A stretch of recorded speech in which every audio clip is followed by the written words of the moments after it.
సహోదరులారా, నమస్తే అందరికీ. మనం ఒకసారి మహానీయురాలు మదర్ తెరిసా గురించి మాట్లాడుకుందాం.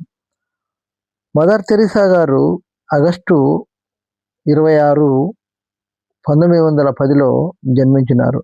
ఆమె పుట్టిన స్థలం స్కోప్లే. ఇది అప్పట్లో ఒట్టోమన్ సామ్రాజ్యం ఉండేది. ప్రస్తుతం ఉత్తర మాసిడోనియా రాజధాని.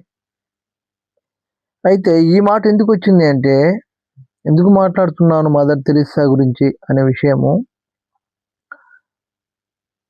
భారతదేశంలో మొట్టమొదటిగా అనాథాశ్రమాలు స్థాపించింది ఎవరు? మొట్టమొదటిగా అనాథాశ్రమాలు స్థాపించింది ఎవరు అంటే మదర్ తెరిసా గారే. కలకత్తా అనే ప్రాంతంలో అనాథాశ్రమం స్థాపించింది. అప్పుడు ఎట్లా స్థాపించింది? నేల మీద నీళ్లు చల్లి రాపించింది మదర్ తెరిసా గారు. అంటే మదర్ తెరిసా కలకత్తాలో తన సేవా కార్యక్రమాలను దశల వారీగా ప్రారంభించారు. 1948లో ఆమె మొట్టమొదటి కలకత్తా మురికివాడ పేద ప్రజల ప్రాంతంలో సేవ స్టార్ట్ చేసింది, కన్వెంట్. అయితే 1950లో ఆమె తన సొంత మత సంస్థ అయిన మిషనరీస్ ఆఫ్ చారిటీని అధికారికంగా స్థాపించారు మదర్ తెరిసా గారు. మరొకసారి చెప్తున్నానండి, 1948లో ఆమె మొట్టమొదట కలకత్తా ప్రాంతంలో మురికివాడలో స్టార్ట్ చేసింది. తర్వాత 1950లో ఆమె తన సొంతంగా సేవ ప్రారంభించింది. అనాథాశ్రమం, తల్లిదండ్రుల పిల్లలను పోషించటము. ఆ రోజుల్లో లెప్రసీ, కుష్ఠవ్యాధి ఎక్కువ ఉండేది. ఆ కుష్ఠవ్యాధి వారిని పోషించడానికి ఆమె మదర్ తెరిసా గారు స్టార్ట్ చేశారు. 1955లో అనాథ పిల్లలు మరియు నిరాశ్రయులైన యువకుల కోసం ప్రత్యేకంగా మొట్టమొదటి అనాథ శరణాలయాన్ని స్థాపించింది. నిర్మల్ శిశు భవన్ అనే పేరుతో కలకత్తాలో ప్రారంభించారు. అందువలన ఆమె సంస్థ మిషనరీ ఆఫ్ చారిటీ స్థాపన సంస్థ ద్వారా 1950 అయినప్పటికీ అనాథల కోసమే ప్రత్యేకమైన ఆశ్రమం శిశు భవన్ ప్రారంభించినారు మదర్ తెరిసా గారు. మరి ఆ ఆలోచన మదర్ తెరిసా గారికి ఎందుకు వచ్చింది? అందరూ అంటారు, నాకు తెలిసి మొట్టమొదటిగా క్రైస్తవ్యం నుండి వచ్చినాయి వృద్ధాశ్రమాలు,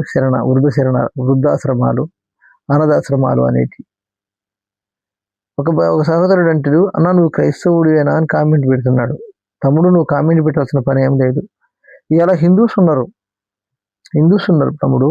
నేను అడుగుతున్నాను ఒక మాట, అన్న నువ్వు క్రైస్తవుడు ఒప్పుకుంటున్నావా అని కామెంట్ చేస్తున్నాడు. నేను హిందువులు అని అనట్లేదు, ముస్లిమ్స్, క్రిస్టియన్ అని ఎవరిని నేను ఏరుపెట్టి అనట్లేదు. కానీ వాళ్ళు సెయింట్ పాల్, ఇంకా సెయింట్ జాన్, మేరీ మాత ఉన్నాయి కదా. మరి ఆ స్కూళ్ళకి వీళ్ళందరూ ఎందుకు పంపిస్తున్నారని అడుగుతున్నాను నేను. ఆ స్కూళ్ళకే వీళ్ళందరూ, మరి ఇప్పుడు మనోళ్ళు ఉన్నారు కదా, చాలా మంది హిందూస్ ఉన్నారు, క్రిస్టియన్, ముస్లిమ్స్ అందరూ కూడా ఆ క్రిస్టియన్ స్కూళ్ళకే చదివిస్తున్నారు కదా. మరి 1000 మంది ఉన్నారు అండి ప్రైవేట్ స్కూళ్ళల్లో, అదే క్రిస్టియన్ స్కూళ్ళల్లో హిందూ పిల్లలే ఉన్నారు. దీనికి మీరు ఏం జవాబు చెప్తారో చెప్పండి. నేను క్రైస్తవ్యం అనేది ఒక మతం కాదు, మార్గం చూపెడుతుంది, మంచి కొరకు పనిచేస్తుంది అని నేను సంభాషించాను. దానికి మీరు ఏమంటున్నారంటే, అన్న మీరు క్రైస్తవులు అనుకుంటున్నారా? క్రైస్తవుడిని నేను కాదనట్లేదు. నేను క్రైస్తవునిగా ఉన్నప్పటికీ ఎదుటి మతాల వారిని దూషించినట్టుగా మాట్లాడట్లేదు. నేను అవసరం కూడా నాకు లేదు వేరే వారి మాట్లాడేది. నేనేం చెప్తున్నాడో నా వర్షను మంచి నేర్పిస్తుంది. వృద్ధాశ్రమాలు స్థాపించింది ఎవరు? మదర్ తెరిసా మొదలుగా స్థాపించి. మదర్ తెరిసాకి ఈ ఆలోచన ఎట్లొచ్చింది? ఆమె బైబిల్ చదివింది, క్రైస్తవరాలు. అందుకే ఆమె స్టార్టింగ్లో వృద్ధాశ్రమం స్టార్ట్ చేసింది, అనాథాశ్రమం స్టార్ట్ చేసింది. ఇప్పటికి కూడా వృద్ధాశ్రమాలు,